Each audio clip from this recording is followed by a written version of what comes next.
morning.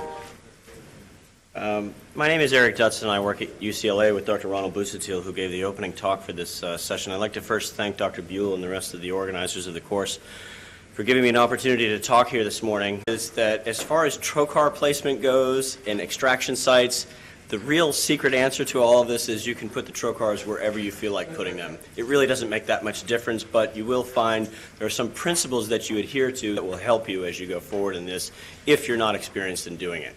Those of you who already do this a lot, you've already made up your mind where your trocars go, and I'm not going to convince you of anything differently. I'm sure of that. The third disclosure I have, which is major, is that I'm a complete imposter.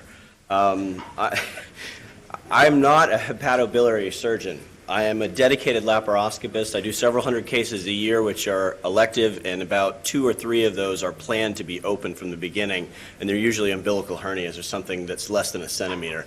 So the reason I do, but it doesn't stop me from doing hepatobiliary surgery. Don't let that worry you. The reason I do it is because at UCLA, as you probably are well aware, we have a very sophisticated team composed of my boss, who you heard earlier, who's standing behind me watching on our multi-video displays as I work, telling me, cut that, don't cut that. I would not recommend that any of you come at this from the angle that I have, but I have such a huge safety net that I feel comfortable doing it.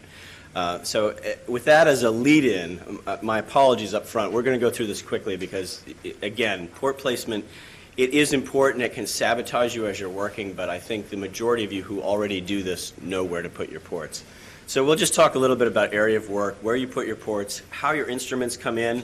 I was asked to talk a little bit about laparoscopic ultrasound, but many of these topics have already been covered thus far and will be covered again later today. So I'm just going to slide over some of it, and then we'll talk a little bit about extraction sites.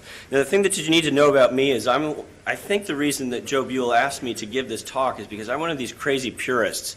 I trained with the Grand Masters in France, but after watching the videos that they showed yesterday, I realized I trained in the wrong city in France. I was in Strasbourg, and these guys are in Paris, so I actually made the mistake of going to the wrong place.